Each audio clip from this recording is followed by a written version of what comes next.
Howdy folks, welcome back to the channel and welcome back to another advanced tutorial episode for War in the East 2. This tutorial, which won't be a long one, aims at giving, let's say, my way with which to handle the automatic railway repair units. Now, briefly, just to recapitulate, automatic railway repair units are the ones which are controlled by the AI and are sent out from the attached HQ during the logistics phase to repair the railway, any railway hex adjacent to an already repaired railway hex, which is indicated here by this green symbol here, and the hex which is undergoing the repairs is indicated here by the orange circle. Now, a big disclaimer: I am not testing this with the canonical, let's say, 1941-1945 ground campaign. I am instead using my historical order of battle 3.0, or I think this one is even 3.2 or 3.3 mod. This is the mod that I have been working on since I think 2 years or even 2 years and a half, or basically since War in the East 2 came out, and this mod adds more than 3,000 units, historically existed units for both the Axis and the Soviets. So it's a gigantic project that I've been working on, and yeah, it's finally time to show you a little bit of what I've been doing also. And amongst the many units that I have added for the Axis are many historically existed railway repair units. Now, in case you are wondering and you want to play around with these settings, you always have to remember that every unit that has the prefix RR, RAD, OT, rail or rail pioneer, somehow it triggers the automatic railway repair function. And as you can see, for instance, from this window here, and as you can see from this window here as well, my way, which again is just my opinion, my interpretation, my way of manually handling the automatic railway repair units, is to attach them to an empty army corps. As you can see here, there are no combat units, but just plenty of repair units. And why is this? Because what I like to do is to focus this empty army corps on a specific section of the front. In this case, I have parked Stumme's 40th Motorized Army Corps in Korosten, and as you can see, in the logistics phase of the 13th turn, the AI sent out these 1, 2, 3, 4, 5, 6.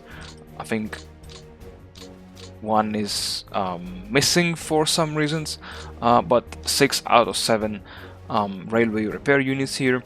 And as you can see, they began repairing the railways based on hexes adjacent to hexes containing an already repaired railway track. And keep in mind, let's say, this position, because now that I will go to the next turn. Okay, and as you can see now from this turn, we now have all 7 the railway repair units, and as you can see, the situation is much different because now the AI decided to repair these sections of the railway lines. Now, notably, by doing this, as you can see, the AI even now managed to link up these these 3 hexes using 3 separate railway repair units. Now, what is the advantage, in my opinion, of doing this? It saves you a lot of time. because you can simply park your empty Army Corps HQ anywhere on the map. I mean, of course, using some logic and your brain, you should prioritize the most critical sections of the front. And you always have to remember that just like the support units during combat, the automatic railway repair units are sent out within a 5 hexes radius from the Army Corps HQ to which they are attached. Which means that if I would park this HQ over here, I am pretty sure that in the next turn I would get maybe this one here, and this one here, this one here, this one here, and ideally in the next 2 turns I will repair the entire section here of the railways. In other words, you can use this empty Army Corps as an additional, let's say, pseudo-mobile FBD unit. You know, you cannot really manually repair, but you can manually direct the AI in repairing specific sections of the railways. And these depend on where you park your, let's say, mobile headquarter full of railway repair units. Again, just keep in mind, this is my way of handling this aspect of the game.